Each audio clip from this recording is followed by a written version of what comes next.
My channel. ಇವತ್ತು ಮುಲ್ಲಂಗಿ ಚಟ್ನಿ ಮಾಡ್ತಾ ಇದ್ದೀನಿ.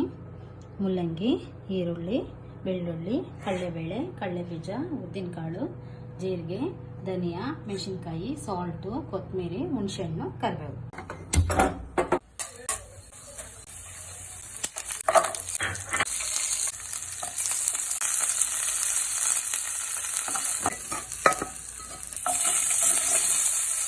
ರುಬ್ಬಕ್ಕಿಂತ ಫ್ರೆಂಡ್ಸ್ ಈ ತರ ಕಲ್ಲಲ್ಲಿ ರುಬ್ಕೊಳ್ಳಿ.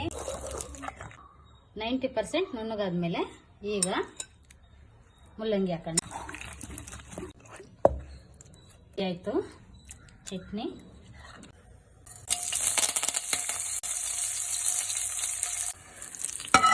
ಮುಲ್ಲಂಗಿ ಚಟ್ನಿ ರೆಡಿ.